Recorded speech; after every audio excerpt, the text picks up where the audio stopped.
같이 보실 말씀은 창세기 26장 1절로 11절까지의 말씀입니다. 한 목소리로 말씀 압독하시겠습니다. 아브라함 때에 첫 흉년이 들었더니 그 땅에 또 흉년이 들매 이삭이 그랄로 가서 블레셋 왕 아비멜렉에게 이르렀더니 여호와께서 이삭에게 나타나 이르시되 애굽으로 내려가지 말고 내가 내게 지시하는 땅에 거주하라.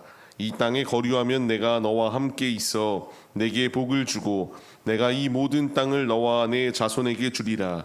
내가 내 아버지 아브라함에게 맹세한 것을 이루어 내 자손을 하늘의 별과 같이 번성하게 하며 이 모든 땅을 내 자손에게 주리니 내 자손으로 말미암아 천하 만민이 복을 받으리라. 이는 아브라함이 내 말을 순종하고 내 명령과 내 계명과 내 율례와 내 법도를 지켰음이라 하시니라. 이삭이 그랄에 거주하였더니 그곳 사람들이 그의 아내에 대하여 물으매 그가 말하기를 그는 내 누이라 하였으니 리브가는 보기에 아리따움으로 그곳 백성이 리브가로 말미암아 자기를 죽일까 하여 그는 내 아내라 하기를 두려워함이었더라. 이삭이 거기 오래 거주하였더니 이삭이 그 아내 리브가를 껴안은 것을 블레셋 왕 아비멜렉이 창으로 내다본지라. 이에 아비멜렉이 이삭을 불러 이르되 그가 분명히 내 아내거늘 어찌 내 누이라 하였느냐. 이삭이 그에게 대답하되 내 생각에 그로 말미암아 내가 죽게 될까 두려워하였음이로라. 아비멜렉이 이르되 내가 어찌 우리에게 이렇게 행하였느냐. 백성 중 하나가 내 아내와 동침할 뻔하였도다. 내가 죄를 우리에게 입혔으리라. 아비멜렉이 이에 모든 백성에게 명하여 이르되 이 사람이나 그의 아내를 범하는 자는 죽이리라 하였더라. 아멘. 할렐루야. 오늘도 예배의 자리 가운데 모이신 성도님들 주님의 이름으로 환영하고 축복합니다. 같이 나눌 말씀의 제목은 흉년의 두려움을 내려놓으세요라는 말씀의 제목 가운데서 은혜를 나누도록 하겠습니다. 우리가 삶을 살아가다 보면은 뜻하지 아니하게 참 어려운 순간들이 우리 인생 가운데에 마주하기 마련입니다. 이 앞에 놓여 있는 인생의 어려움 가운데에서 우리가 선택해야 될 것이 있다면 오직 이 모든 상황 가운데에서 내 뜻이 아니라 하나님의 뜻대로 움직이는 이 훈련의 과정 가운데에서 순종하며 주님의 길을 걸어가는 것이 우리에게 필요합니다. 계속하여 말씀들을 보게 되면은 훈련의 이 모든 과정 가운데서 결국 하나님께서 원하시는 것은 순종이라는 것입니다.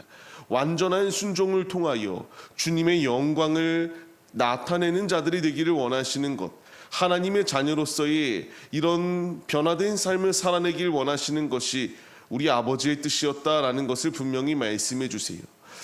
오늘 말씀을 보시게 되면 또 이 땅 가운데에 흉년이 들었다라고 이렇게 말합니다. 아브라함 때에 흉년이 들었고요. 이 이삭의 때 가운데에도 흉년이 들었습니다. 이 흉년이 들게 되니까 그가 행동하고자 하였던 것은 애굽으로 내려가고자 하였던 것이 그의 모습입니다. 이 어려움 가운데에서 그가 행동해서 이와 같이 애굽으로 내려가고자 하였을 때에 하나님께서 이삭에게 나타나 이제 개입하시고 말씀하시기 시작합니다. 하나님께서 애굽으로 내려가지 말라 말씀하시고 내가 내게 지시하는 땅 가운데 거주하라. 그 땅 가운데 거류하기만 하면은 아브라함에게 약속했던 모든 축복의 말씀이 너의 것이 될 것이다 라는 것을 분명히 말씀해 주셨습니다. 우리에게 필요한 것이 있다면요, 분명 우리 앞에도 필연적으로 이와 같이 흉년이라는 것이 임할 수밖에 없습니다. 그때의 우리의 선택과 우리의 모든 결정의 순간 가운데서는 하나님을 의지하며 하나님의 명령대로 하나님 품 안에서 승리의 삶을 살아내는 것이 우리에게 필요하다라는 것을 분명하게 말씀해 주십니다. 이삭은 이 흉년이 들었을 때의 문제를 해결하기 위하여 이와 같이 애굽으로 내려가고자 하였던 모습이 그 가운데 있습니다. 왜 그곳으로 내려가고자 하였겠습니까? 번영의 땅이었기 때문에 육신의 생각으로는 거기가 정답이었습니다. 하지만 주님의 뜻은 그곳이 아니라 주님 품이었습니다. 주님이 우리에게 원하시는 건 역시 마찬가지입니다. 우리가 세상 사람들은 번영해 보입니다. 잘 살아 보입니다. 그렇기 때문에 자꾸만 세상의 방법을 사용하고자 하는 모습이 우리 안에 분명히 있어요. 그러나 주님이 우리에게 분명히 말씀하시는 것, 흉년의 때 가운데에 이 문제를 해결하기 위하여 인간의 땅으로 나아가는 것이 아니라 하나님 품으로 나아오는 것이어야지만이 참된 이 모든 문제 해결의 열쇠가 되어진다라는 것을 우리에게 말씀해 주십니다.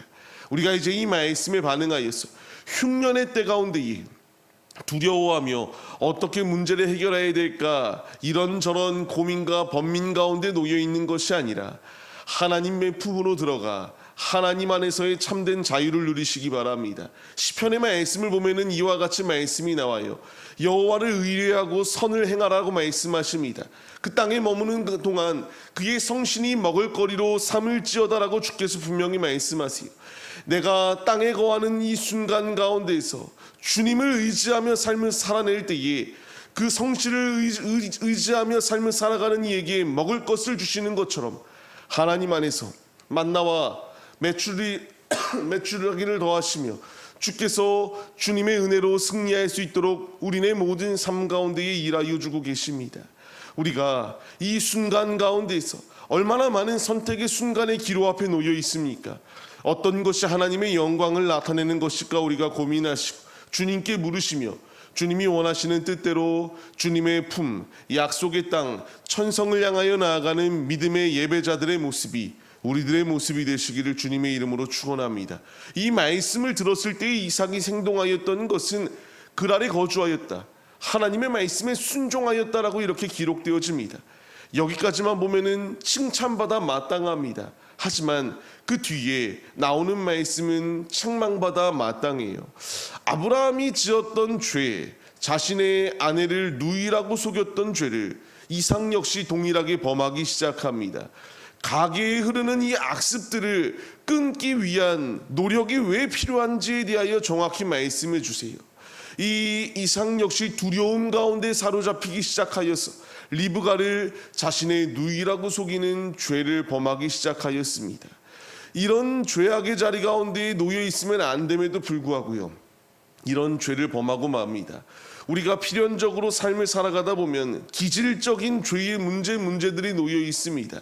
이 문제를 해결해야 될 분명한 이유는 이것이 계속하여 타고 내려가는 이런 안타까운 모습이 있기 때문이에요. 잠언서의 말씀을 통하여 무엇라 말씀하십니까? 사람을 두려워하면 올무에 걸릴 수밖에 없다. 여호와를 의지하는 자이지만이 안전할 수 있다라는 것을 분명히 말씀하십니다. 이삭은 이와 같이 흉년의 때에 두려움에 가득 찼습니다.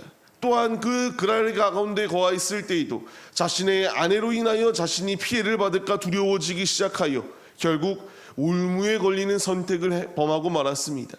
그러나 이 자리 가운데서 하나님은 책망하시고 결국 이 아비멜렉이 범하지 아니할 수 있도록 이런 역사하심이 그 가운데에 임할 수 있도록 주께서 일하여 주셨습니다. 우리가 분명히 얻어야 될 교훈이 무엇이겠습니까? 주께서 우리에게 원하시는 것은 죄의 모든 악습들은 끊어버리고 하나님이 원하시는 믿음의 삶을 살아내는 것이 마땅하다라는 것을 우리에게 분명히 말씀해 주십니다.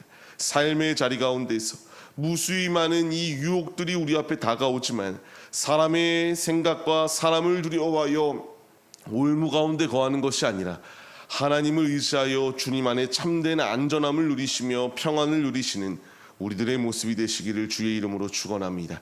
말씀을 맺겠습니다. 누구에게나 흉년의 때는 찾아오기 마련입니다. 그 가운데서 우리의 선택은 하나님의 말씀에 절대적으로 복종하고 순종의 자리로 나아갈 때이지만이 주님 안에 참된 승리의 축복들이 예비되어져 있음을 우리가 믿으며 주의 길을 걸어가야 됩니다. 무수히 많은 이 유혹의 자리 가운데서 사람의 방법과 사람의 생각으로 문제를 해결하려고 하는 것이 아니라 하나님께 물으시고 하나님 안에 순종함으로 나아가 이와 같이 이들이 축복의 자리 가운데에서 충만한 복을 받았던 것처럼 우리도 주님과 동행하여 주님 안에 축복을 누리시고 주님 안에 힘차게 승리하시는 우리 모두의 모습이 되시기를 주님의 이름으로 간절히 축원합니다.